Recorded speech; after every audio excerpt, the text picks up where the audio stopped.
Hey there! So we're going to continue our pre-algebra videos here so we get set for our Algebra 2 material later on. Today we're talking on the order of operations and evaluating some expressions. You might remember the order of operations from back in the day as following something like PEMDAS. You might have said, please excuse my dear Aunt Sally. Not a huge fan of that because it implies multiply comes before divide. It doesn't. You do whichever one is to the left first. Okay, so keep that in mind. Whatever's to the left, do that first between multiply and divide. Same with add and subtract. Also, it doesn't have to be parentheses. It could be, not just parentheses, it could be brackets, or it could be expression in a root. So if you've got some things inside of a root, you do that first. Okay?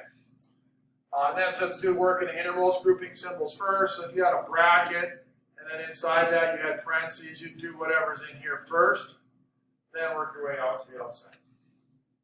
So why don't you go ahead and try number one, see what you get for an answer. Try to do it without a calculator.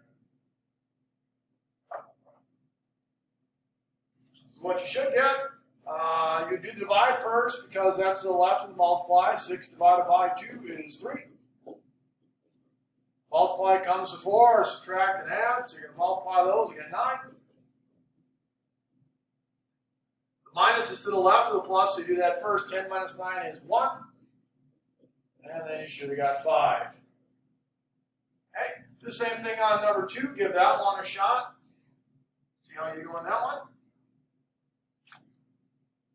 So on this one we got parentheses, so you want to do inside the parentheses first. Inside the parentheses, there are some exponents, so we're going to do that first. 2 squared is 4. And then continuing inside the parentheses. Leave stuff in parentheses until you get down to one number, then you get rid of them. Do the multiply before the subtract. 3 times 4 is 12. Continuing in the parentheses, we have 8 minus 2.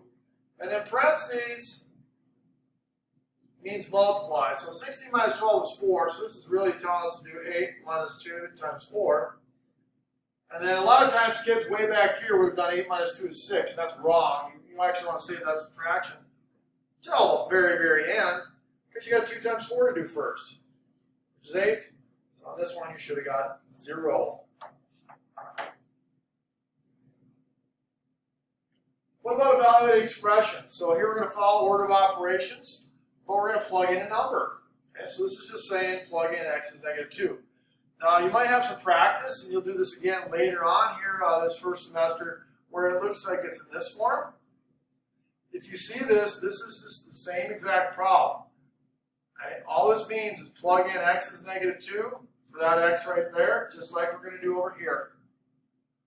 Make sure when you plug in a negative number, use parentheses. So I'm going to take out the x, and I'm going to put parentheses in place of the x. Okay, so I wrote everything else down. The 2 needs to be outside the parentheses. Plug in the negative 2. Now do the order of operations.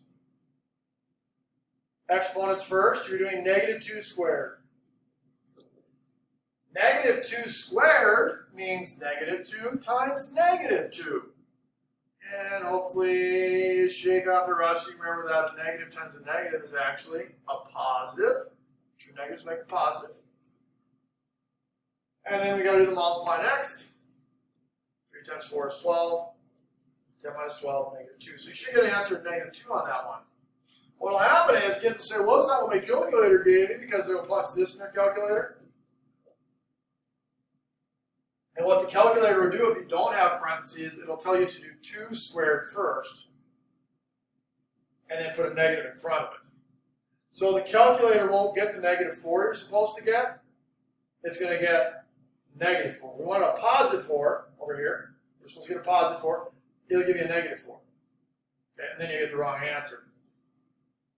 You'll end up getting negative 3 times negative 4. That's what I would do here. Treat that like negative 3 times negative 4. Is 12, they get 22. Okay, so make sure you use parentheses, otherwise your calculator will give you a wrong answer. It's thinking this as the opposite of 2 squared. This is 2 squared, which is 4. This is the opposite of 2 squared, which is negative 4. Okay, so please, please, please, when you plug in negatives, use parentheses.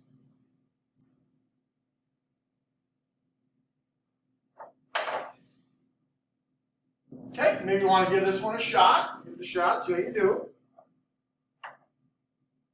So if you're confused, what it means again is to plug in. This is just saying, let x be -4. So this stuff really doesn't mean anything. It's just telling you plug in -4 for x. So I'm going to write everything that's down here except for I'm going to put parentheses where my x's were.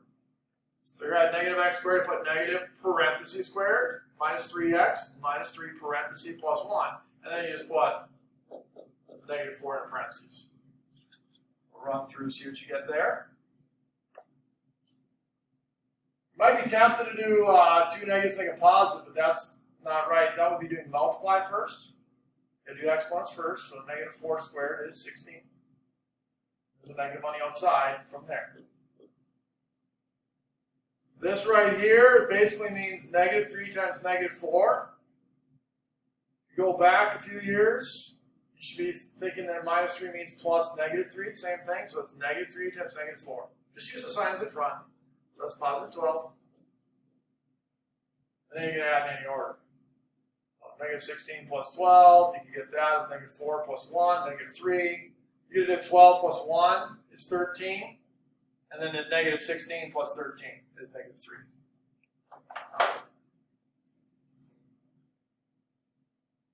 Okay, and we're going to talk about kinetic energy. It's because it's kind of a fun formula. So I'll attach some videos if you want to learn a little bit about kinetic energy, see what it is. Just brief videos alongside this. But if you don't, you can just follow through this problem and hopefully it makes sense. So we got a formula here where you can find your V, which is your how fast you're going. That's velocity. The velocity you're going to get in meters per second. And I'm like, oh man, metric system. And then kinetic energy is in joules, and I give you joules. That's K. And then M is mass in kilograms. And I want you to figure out how fast you would have to run. So you're actually going to have to do a little work here. Okay, so if this was me, I'd be like, all right, I want to find my velocity. So 2, and then K is constant because that's 5,000, right? I'm going to plug it. It says use 5,000 joules, so I'm putting that in there.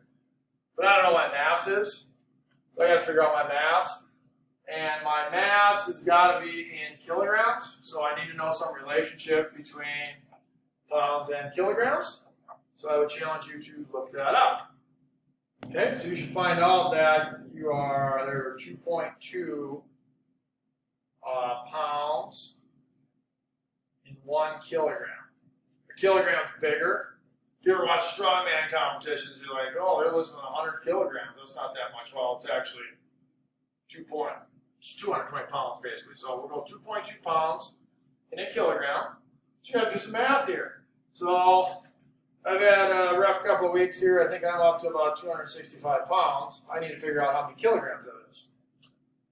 So what math would you do to figure out how many kilograms that is? Now let's see. I take my handy calculator here. Find that. There we go. I got 265. And I think if I divide that by 2.2, it's like I'm about 120, I'll just do 120.5. Okay, so about 120.5 kilograms.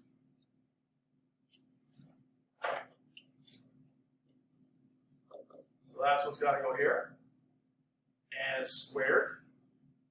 And I just need to evaluate that. And that'll tell me how fast I got to run in meters per second. And then I don't really know how fast that is. Type that in my calculator, and I'm not going to type in 2 times 5,000 because that's all on the top, so I can just put that together. What's 2 times 5,000? Well, that's 10,000. So you type in 10,000. And then I don't know what 120.5 squared is, so I'm just going to type that in. So I'll go to my calculator. See, I have that typed in. And press equals. And I get 0.83. 0.83. 0.83 what? Oops, excuse me. It's 0.83 meters per second. Okay. Well, then I want to know, can I actually run that fast? Well, I would like to think I could, because that's really not that fast. Right? 0.83 meters. A meter is a little over 3 feet. So that's a little over 80% of 3 feet. So I don't know, 2.5 feet, less than that. I would like to think I could go 2.5 feet in a second. So I don't think I actually need to be, I personally do not need to be going that fast in this problem. What about you? So I would never ask you what your weight is. That would be totally inappropriate. But I think it's appropriate for me to ask you, how fast would you have to run to create 5,000 joules? So my challenge to you is, go ahead, calculate that, and let's see how it compares to my number. Now that you've done that and calculated for yourself, I kind of wonder, are there some questions you might find interesting? So I'll ask you, can you come up with a question or two that you think would be kind of interesting that relates to this problem right here? And I'll ask you to post that. And after you've done that, I will thank you for watching, participating, and wish you the best. Thanks for watching. Have a great day.